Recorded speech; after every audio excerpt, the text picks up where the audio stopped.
2 assassinos mataram 8 pessoas, feriram mais 11 e se mataram hoje de manhã em Suzano, São Paulo. 10 pessoas morreram, incluindo 5 estudantes com idade entre 15 e 16 anos. Outros 11 foram feridos. Todas as vítimas desse massacre foram sepultadas hoje. O adolescente de 17 anos chegou antes das 11 horas ao Fórum de Suzano. Ele mora perto de Guilherme Taut e Luiz Henrique de Castro, os autores do massacre. Ele estudou na mesma sala de Guilherme e também abandonou a escola. Em São Paulo era para ter sido um dia como os outros. Pais levam seus filhos para a escola, vão para seus trabalhos, mas 2 alunos se preparam para isso uma última vez. Na manhã de 13 de março de 2019, o crime aconteceu por volta das 9h30 da manhã de uma quarta-feira, horário de intervalo, na Escola Estadual Professor Raul Brasil, em Suzano. Enquanto um Onix branco estacionava na frente do colégio trazendo raiva, ódio e vingança com desejo de matar. Infelizmente, o episódio de Columbine vem afetar o Brasil novamente, sendo a inspiração dos autores, com diversas semelhanças entre os casos. Os autores Guilherme Talci Monteiro, de 17 anos, e Luiz Henrique de Castro, de 25 anos, influenciados por Columbine, despertam caos em Suzano e famílias. Guilherme Talci, então com 17 anos de idade, foi aluno da Escola Estadual Professor Raul Brasil e teria largado a escola alegando estar sofrendo bullying. O jovem morava com os avós, pois sua mãe era uma usuária de drogas.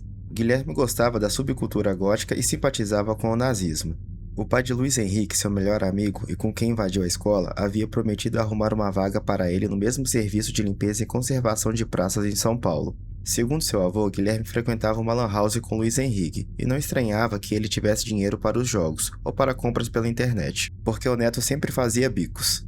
O último deles havia sido como vendedor num quiosque de cachorro-quente, onde ganhou R$600. Com a morte da avó 4 meses antes do crime, Guilherme passou a dar sinais de depressão clínica. Guilherme e Luiz se conheceram na infância e desde então andavam sempre juntos. Os programas da dupla dos últimos tempos eram passeios pelo shopping e visitas regulares à lan house do bairro, onde costumavam jogar jogos de tiro em primeira pessoa. Luiz Henrique de Castro, de 25 anos de idade, também foi aluno da Escola Estadual Professor Raul Brasil. Vivia com os pais, um irmão mais velho e o avô de 80 anos. Segundo seus vizinhos, trabalhava com jardinagem em uma empresa na zona leste de São Paulo. César Expedito, amigo de Luiz, tinha 14 anos, declarou que ele gostava de jogar bola e videogame e nunca havia demonstrado comportamento agressivo. Segundo César, Luiz estudou 1 ano na escola Raul Brasil, mas concluiu o ensino médio em supletivo em outra escola. Nunca havia sido expulso e trabalhava em Guaianazes.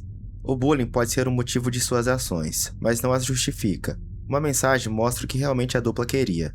Ele fez o que a gente vivia conversando sobre, entrou pra história. Mas isso não justifica ele querer matar pessoas que não têm culpa dos problemas dele. Mas foi o que ele fez. Ele queria imitar o massacre americano, Columbine. Essa mensagem mostra o quanto o massacre de Columbine, planejado por Eric Dillon, foi a inspiração de Talci e Luiz. O caderno de Guilherme tinha desenhos de armas e textos de táticas para usar em jogos, principalmente de guerra. Isso já pode ser considerado como desejos externalizados em um papel, como uma espécie de plano. A dupla eram usuários da Deep Web e acessavam alguns fóruns como o extremista do Golochan, conhecido por conteúdos de apologia à violência contra pessoas. Nesse fórum, a dupla deixa um texto de agradecimento. Muito obrigado pelos conselhos e orientações, DPR. Esperamos do fundo dos nossos corações não cometer este ato em vão. Todos nós, e principalmente o recinto, será citado e lembrado. Nascemos falhos, mas partiremos como heróis. O contato nos trouxe tudo dentro dos conformes. Ficamos espantados com a qualidade, dignas de filmes de Hollywood. Infelizmente, não existe locais para testarmos, e tudo acontecerá de forma natural, com a aprendizagem no momento do ato. Fique com Deus, meu mentor. O sinal será a música no máximo 3 dias depois estaremos diante de Deus, com nossas 7 virgens. Levaremos a mensagem conosco. Essa é mais uma mensagem demonstrando a insanidade dos criminosos. Em outro fórum chamado 55chan, foi postado 2 dias antes do massacre uma montagem referente à música Pump Up Kicks, da banda Foster the People, dizendo várias vezes: "Todos os meninos com seus tênis bonitos, é melhor correr bem mais que a minha arma." As imagens que vocês estão vendo agora mostram os autores do lado de fora da escola, chegando em um carro branco, identificado como um Onix, e se preparam para entrar e iniciar o ataque. Nesse momento, eles já estavam fortemente armados, carregando com eles um revólver calibre .38, uma besta, machados, facas e arco e flecha. A polícia e a cobertura do caso ainda citaram speedloaders para o revólver. vários coquetéis Molotov e uma mochila ou bolsa levada para o local. No conjunto, o arsenal descrito e os métodos mencionados chamam a atenção pela semelhança com os elementos frequentemente associados ao massacre de Columbine. Por volta de 9h30 da manhã, horário de intervalo, eles entram na escola. Ao lado da secretaria, logo na frente da escola, começa o ataque brutal. Guilherme Talce chega, fica de costas, saca a arma e começa os primeiros disparos, mirando nos estudantes com muita frieza, acertando inúmeros alunos. 2 vítimas fatais eram funcionárias da escola. A primeira a receber os disparos foi a professora Marilena Ferreira, coordenadora pedagógica. A outra funcionária morta, Eliana Regina, era inspetora. Na sequência, Luiz Henrique entra na escola com uma besta, coloca sua mochila no chão, pega um machado e finaliza as vítimas que estão no chão. São as que já foram atingidas por tiros pelo Guilherme Talce. Uma menina corre em sua frente e é golpeada com socos. Logo após, vários alunos aparecem correndo pela mesma secretaria, tentando escapar. Luiz Henrique pega o machado e tenta acertar os alunos que passam pela sua frente. Do lado de dentro da escola, quando os alunos escutam os primeiros tiros, gera pânico e todos começam a correr desorientadamente, sem saberem para onde ir. Até entender o que estava acontecendo, algumas vítimas já estavam mortas. Alguns alunos tentavam se esconder paralisados pelo medo, enquanto outros conseguiram fugir pulando os muros da escola. Ainda dentro da escola, no horário de intervalo, alunos que estavam no pátio sentados em bancos ao lado de árvores ainda não perceberam o que estava acontecendo. Até que um aluno de blusa preta percebe a movimentação dos autores fortemente armados. Começaram a perceber o que estava acontecendo e começaram a correr para tentarem fugir dos agressores. Talce aparece no pátio correndo com um revólver na mão, mirando nos alunos, e começa a atirar. Um aluno chamado Samuel foi atingido na perna, porém a adrenalina e consumido pelo medo, ele corre e consegue fugir. Não percebe que foi atingido e estava sangrando. Percebendo o sangramento, ele vai sozinho para o hospital. No hospital, a primeira vítima estava lá, José Vitor. Foi o garoto que teve o machado preso em seu ombro na secretaria. Luiz Henrique aparece no pátio e se encontra com Talce. Nesse mesmo pátio, alguns alunos atingidos ainda correm desesperadamente para fugir dos criminosos e saírem da escola com vida. Talce e Henrique voltam para a secretaria da escola e continuam com a violência brutal. Guilherme atira nos corpos sem vida que estão no chão. Isso demonstra o quanto ele estava consumido pelo ódio. A dupla pega o restante do armamento e entra para o resto da escola mais uma vez. Um pai chega desesperado e entra na escola sem pensar 2 vezes. Segundo ele, era uma visão de filme de terror, com muito sangue e vítimas no chão. Então ele começa a procurar por seu filho, que ainda estava dentro da escola, e fica de frente com a dupla de criminosos. 3 tiros foram disparados contra ele, mas nenhum acertou.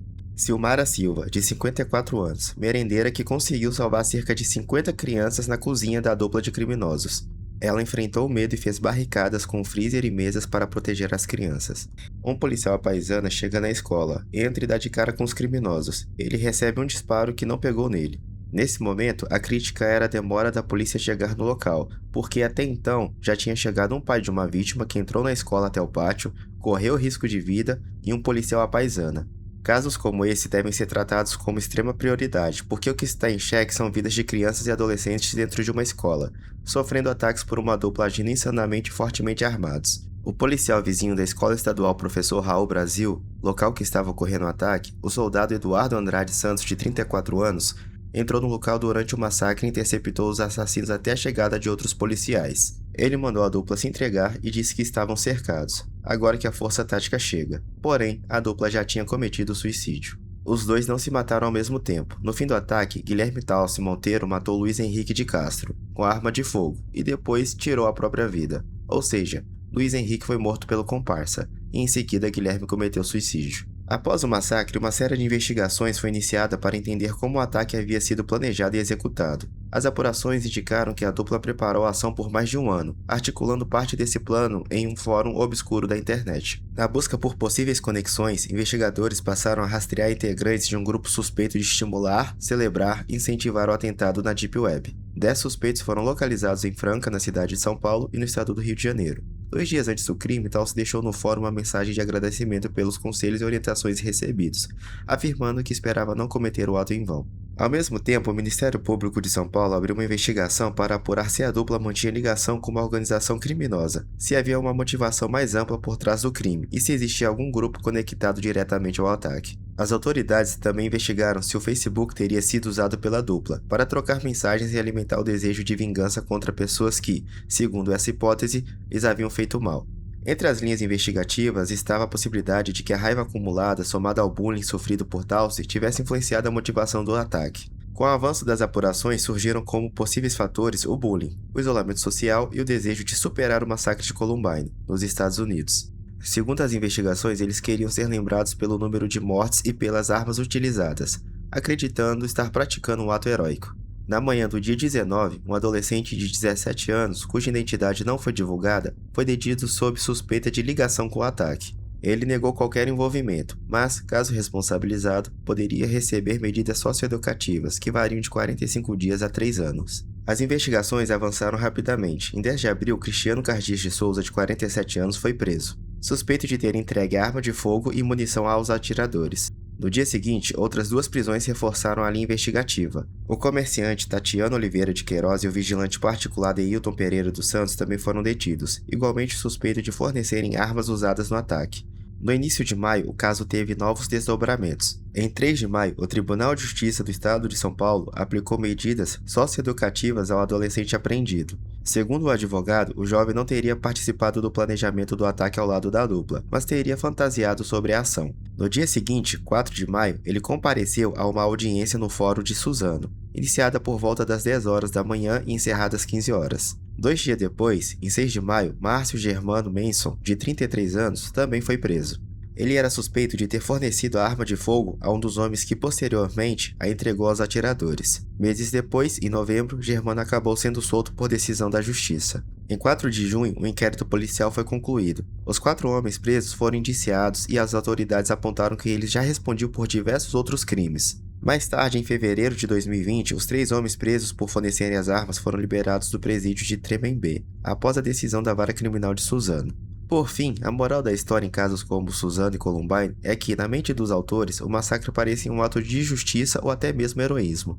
Mas essa ideia nasce de uma visão completamente distorcida da realidade, porque não existe justiça em destruir vidas inocentes, só dor, trauma e devastação. Então nunca serão vistos ou reconhecidos como os justiceiros dos mais fracos, pois esses ataques são feitos covardemente contra vítimas e suas famílias.